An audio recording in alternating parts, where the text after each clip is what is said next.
Earlier this week, the government put forward its blueprint to phase out the country's reliance on fossil fuels and become carbon neutral by 2050.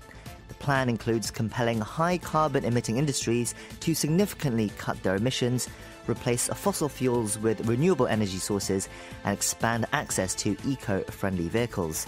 There were also plans to review the introduction of carbon taxes, as well as establish a so-called climate response fund. To review the government's plans and discuss where Korea stands in the fight against climate change, we have joining us on the line now Dr. Frank Rijsberman, Director-General of the Global Green Growth Institute based here in Seoul. Dr. Rijsberman, thank you for your time today. My pleasure. Happy to join you. So South Korea made a bold announcement this week on its plan to go carbon neutral by 2050.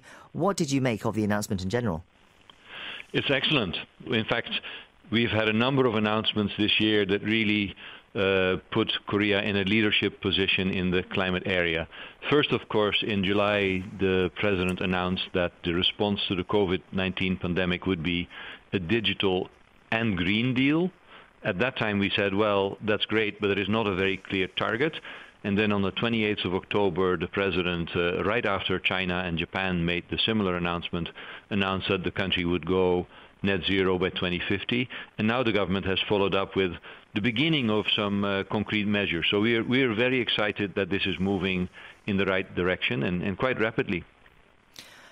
What do we mean by the term carbon neutral or going net zero? What is that exactly and how is that achieved?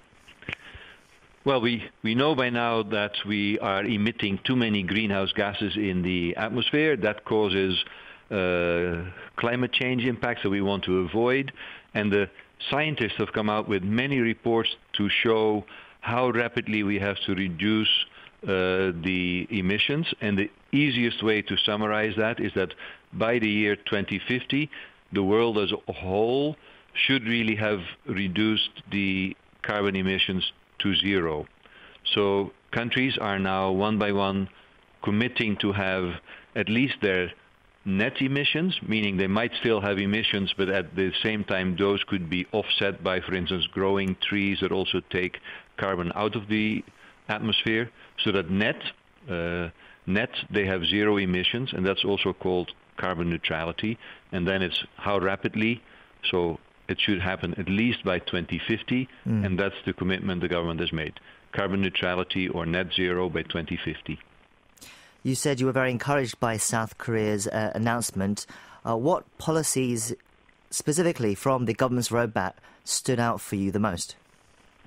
Well, to be really honest, the concrete measures haven't really been announced. It's more that we are looking for government decisions on how rapidly to phase out the coal-fired power plants or how aggressively to set targets to no longer sell combustion engine cars.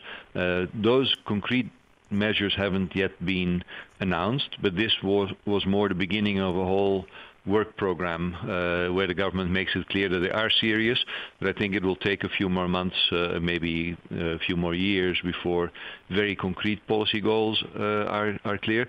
But in our area, because we work internationally, we work quite a bit with Korea's development aid, and we had been saying that not too much of that was green. And indeed, the government's own assessment is that maybe about 6% of Korea's international aid is green, and the government has now committed to increase that to 23%. So we're obviously very pleased with that commitment. Right. By laying out the statement and having this target of going carbon neutral by 2050, that in itself is a statement that South Korea will want to back up now. Yes. How advanced or behind is South Korea currently in terms of its efforts to go carbon neutral and fight climate change? Well, at the beginning of the year, we had a campaign called Blue Skies and Net Zero 2050 to try and increase the government's willingness to talk about this, because last year about 70 countries had made that pledge. Korea had not. So Korea at the beginning of the year was in a way quite behind. Now with this pledge, it has joined the crowd, and depending on the concrete measures, Korea can catch up. In our view, it was behind. It was behind in both phasing out coal. We still have a very large percentage of coal in the power mix. It was not very advanced in adopting renewable energy or electric vehicles. But yes, the last few years the government had already made a number of commitments to increase renewable energy from very little to like 20% by 2030.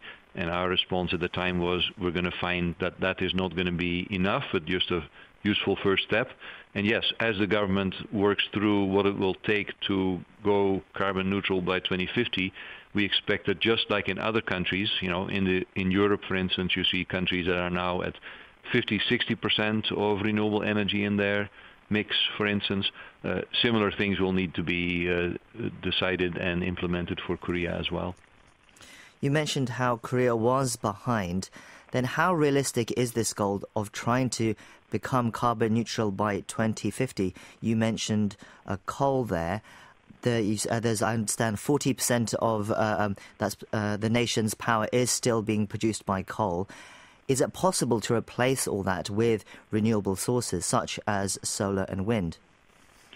Well, that's exactly the very serious conversation that the different ministers and the private sector now need to have.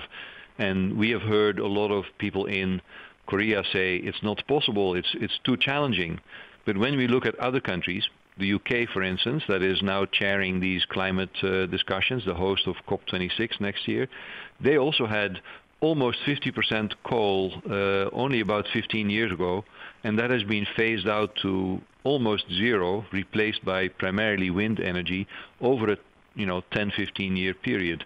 So the kind of target that the government has now set to do that in the next 20 years, we think is realistic, but it's undoubtedly a big task, and indeed the energy sector will have to be restructured. The European Union is, I think, the region of the world that is quite ahead. And yes, the European Union has its own Green New Deal, and the Commission President von der Leyen is very clear that that is the green growth strategy for the European Union, and it means a new industrial revolution. So it's not a small task, it's a big task, but it's necessary, and we are very happy that the government is now faced up to that, and not yet made all the key decisions, but at least made that first pledge, which I think is a very big first step on that long and possibly difficult road. You mentioned UK there as an example of phasing out coal. What other lessons can South Korea learn from other countries around the world? Are there any countries that you think South Korea could model its efforts on? There's quite a few in Europe and in the US, even though the government the last 4 years has not been that progressive, as you know. We're very happy that the new government has already committed to rejoin the Paris Agreement, the climate change agreement, and will also come up with its own strong targets, we believe. But in the US, in America, you see that the private sector is more advanced. Many more private sector companies have made their own RE100, 100% renewable energy, and similar sort of green commitments. And we're just beginning to see that in Korea. We were very happy to see that LG and some companies of SK and Shinhan Bank have made those first steps to commit to 100% renewable energy. But yes, we need to see a flood more private sector companies in Korea come to grips with the same challenges as well. And now that South Korea has set this target, I guess the next step will be setting out more specific and detailed policies to tackle that head on. Exactly. That means, we all want to see blue skies. We don't want to see the air pollution return to Seoul. So phasing out coal will be critical. And indeed, how rapidly can we phase out diesel cars? Countries like the UK have, for instance, now said they will no longer allow the sale of combustion engine cars after 2030. So that's pretty soon. And frankly, Korea has the car makers that could come up with those electric vehicles. It could make more buses. It's a leader in battery technology. So Denmark, for instance, when the government came up with even more aggressive targets than the Korean government now has to phase out before 2050, the private sector was behind the government because they saw it as a competitive edge. So far we see the private sector in Korea more pushing back, indeed emphasizing that it may be difficult, not yet focusing on how it can become a leader in Asia in battery technology, in wind energy, in electric vehicles, or those parts of the green economy where I think Korea is very well positioned to provide green jobs and be a strong leader. Well, we will see how Korea fares. Let's also talk about your organization, the Global Green Growth Institute, and what role it's currently playing in the fight against climate change. How is the GGGI helping countries make a transition to carbon neutrality? Well, this year was expected to be the year that we would work on the new, what's called nationally determined contributions to the Paris Agreement. So in more than 20 countries, we were helping the government think through how to set up clearer targets. And of course, that work was partly disrupted by the COVID-19 pandemic, but I'm still happy to say that, yesterday the Nepalese government committed to new NDCs. Last week it was Laos, it was Grenada. So quite a few countries that we've been supported have made their own commitments to be more aggressive in reducing greenhouse gas emissions. But of course this year, in light of COVID-19, which has hit some of our member countries extremely hard, countries like Fiji, which 40% of their national revenue is from tourism, which dried up in one day when the planes stopped coming. So yeah, there is a real economic crisis. Countries need green jobs. So in quite a few of those countries, we're supporting the government first to come up with their own Green New Deal. In countries from Fiji, indeed, where we're helping government with a way to recover from the COVID pandemic through greening the tourism industry. And then we're helping them to get money, frankly, to get finance. And some of that finance can come from KOICA, the Korean development aid. We've come up with projects that have been recently approved by the National Assembly for countries from Uzbekistan to Ethiopia, where we will start to implement projects. This year also we've had a number of the proposals that we've helped countries formulate approved by the Green Climate Fund. So in total, we've helped mobilize about $2 billion in green and climate finance to help our governments, our member governments, transition to a green economy. And how are you working with the Korean government as well?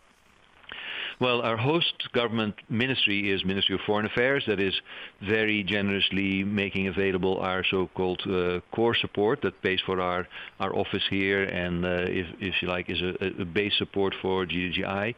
But in addition, we're working with quite a few other ministries and partners, the Ministry of Agriculture, to have its own development aid spent well. Ministry of Forestry, the Korea Forest Service. We work with them on their so-called Peace Forest initiative. Just a workshop yesterday here at GGGI where we discussed how other governments can join the Korean government in using, the great experience that Korea has had in reforesting, which is after the war, Korea made a huge effort to reforest, which is now ready to share with other countries, and we work with them. We work with the Ministry of Finance to see how Korea's funding could help with Green New Deals in other countries. We work with KDB, the Korea Development Bank, who is one of the agencies that can work with GCF, but to work on projects to stimulate green innovation in countries. So with quite a few ministries and then with universities and institutes in, like the Green Technology Center in Korea. With all of those, we work to share the experience and the resources from Korea in our other member countries. And finally, next year, the P4G Summit is scheduled to take place in Seoul. P4G stands for Partnering for Green Growth and the Global Goals 2030. Can you very briefly tell us more about it and how the GGGI will be contributing? Well, first, we believe that now that the president has made these strong announcements on Green New Deal and on Net Zero 2050, Korea really has a leadership role and can use the summit to convince other countries to come up with similar targets. And we are happy to work with the Korean government to talk to governments like Indonesia and Vietnam, where they're interested but haven't yet made such strong commitments. So yes, we are happy to support the government in drafting a Seoul declaration, but particularly in those bilateral contacts with our other member countries that will come to Seoul if they can travel, or where their leaders will be at least in the summit virtually, to see if they can make similar commitments and how we can use our efforts to share the Korean experience with other countries as well. That will be coming up next year. For now, though, we leave it there for today. Thank you for speaking to us. We've been speaking to Dr. Frank Rijsberman, Director-General of the Global Green Growth Institute. Thank you for your time today. Thanks for having me.